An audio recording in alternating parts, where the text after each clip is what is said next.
जय श्री महाकाल। आज हम बात करते हैं महाकुंभ की। देवताओं की प्रिय नगरी प्रयागराज में विश्व के सबसे बड़े आध्यात्मिक समागम इस समय चल रहा है। तो आज हम बात करते हैं कि महाकुंभ का आयोजन क्यों किया जाता है और महाकुंभ कितने प्रकार का होता है। अभी अगर हम देखें तो बहुत से लोग जो है वो महाकुंभ हो आए हैं, वहाँ दर्शन कर आए हैं, स्नान कर आए हैं, लेकिन एक जो भीड़ चाल होती है जिसमें कहा जाता है कि अभी मेरे मित्र जा रहे हैं तो मैं भी जा रहा हूँ, या कहीं स्कूल से कोई बस जा रही है, किसी ऑफिस से कोई बस जा रही है तो वो जा रहे हैं तो हम भी जा रहे हैं। तो हमें ये देखना है कि हम क्या केवल हम तीर्थ स्थल पर घूमने की दृष्टि से जा रहे हैं, या हम उस निष्ठा के साथ जा रहे हैं जिस निष्ठा से हमें 144 साल बाद ये महाकुंभ जो आयोजित हो रहा है और उसमें स्नान करने का हमें अवसर मिल रहा है। तो मैं सबसे पहले तो मैं ये बताती हूँ कि महाकुंभ क्यों मनाया जाता है, क्या है। पौराणिक मान्यता है, जैसे सभी जानते हैं कि जब समुद्र मंथन हुआ था तो उसमें सबसे पहले जब समुद्र मंथन में जो एक प्रधान वस्तु निकली थी वो था अमृत कलश, और अमृत कलश लेकर के देवताओं और असुरों में युद्ध छिड़ गया था जो 12 दिन तक चला था।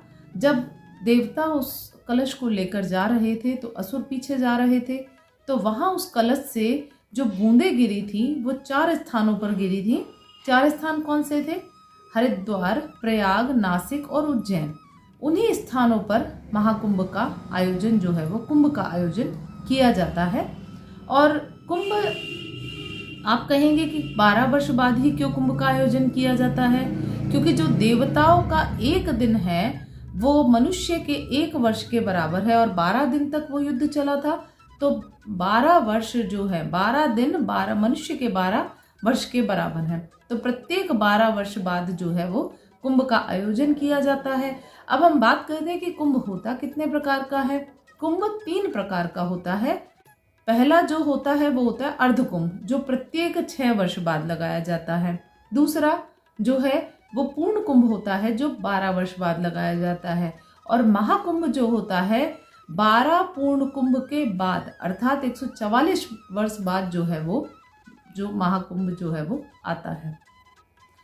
देखिए, बहुत ही श्रद्धा और आस्था का समागम है हमारा महाकुंभ, और गार्गी संहिता में भी कहा गया है अश्वमेघ सहस्त्राणि वाजपेय शतानि च लक्ष्य प्रदक्षिणा भूमेः कुंभ स्नानेन तत्फलम।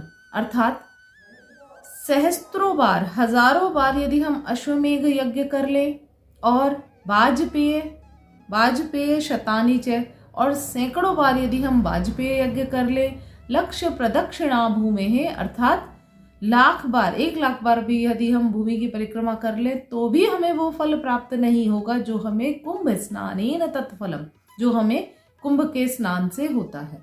तो यदि हम बात करें, जैसे कुछ लोग कहते हैं कि यदि हम गंगा में भी स्नान करें तो हमारा स्नान जो है वो माना जाएगा, लेकिन यदि आप निष्ठा के साथ कर रहे हैं, ठीक है, वहाँ तब भी माना जाएगा। लेकिन यदि मेरे अनुसार मैं मानूं तो महाकुंभ जाने का हमारे सबसे बड़ा फल ये है कि जो संत महात्मा, मठ, अखाड़े विश्व भर से जो वहाँ पर आ रहे हैं, उनके चरणों की रज जो हमको मिल रही है वो हम पूरा जीवन भी यदि हम निकाल दें हमें वो नहीं मिल सकती।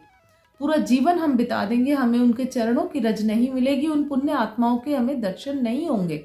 तो इसलिए ज़रूरी है कि हम उन पुण्य आत्माओं के यदि हमें दर्शन करने हैं और उनका फल प्राप्त करना है तो हमें कुंभ में जाना होगा, तभी हम उनके दर्शन जो है वो कर सकते हैं। क्योंकि सभी संत जो हमारे मठाधीश हैं, संत हैं, और वो क्या करते हैं, समाधि से जागृत होकर के महाकुंभ में आते हैं और फिर यहाँ से जाने के बाद वापस अपने हिमालय की कंदराओं में चले जाते हैं। तो हम पूरा जीवन भी निकाल देंगे, हमें तब भी उनके दर्शन नहीं होंगे। इसीलिए कहते हैं कि यदि हमें कुंभ का फल लेना है तो हमें जाना पड़ेगा कुंभ, और वहाँ जाकर के हमें जो अमृत स्नान है वो हमें करना पड़ेगा। हम वहाँ जाकर के गंगा, यमुना, सरस्वती क्या जो त्रिवेणी जो वहाँ संगम है, वहाँ उस घाट पर जाकर के हमें स्नान करना पड़ेगा, तभी हमें फल मिलेगा। लेकिन यदि हम नहीं जा पा रहे हैं किसी कारणवश, क्योंकि महाकुंभ में अभी मौनी अमावस्या पर दुर्घटना भी हो गई थी, तो यदि हम नहीं जा पा रहे हैं तो भी हम क्या करेंगे कि हमने थोड़ा सा गंगा जल लेकर के प्रत्येक प्रातः की हमने वेला में हमने स्नान करना है, साधना करनी है, तप करना है, तो हमारा फल जो है वो महाकुंभ के समान ही लगेगा। यदि हम ये इसी निष्ठा के साथ यदि हम ये जप तप करते हैं, यदि नहीं जा सकते हम किसी कारणवश, और यदि जा सकते हैं तो आप महाकुंभ में जाने का लाभ उठाएं। दोबारा इस जीवन में आपको महाकुंभ का लाभ नहीं मिलेगा। 26 फरवरी तक ही महाकुंभ का आयोजन है, तो सभी से निवेदन करती हूँ कि आप महाकुंभ जाएं, स्नान करें और इस पुण्य अवसर का लाभ उठाएं। धन्यवाद।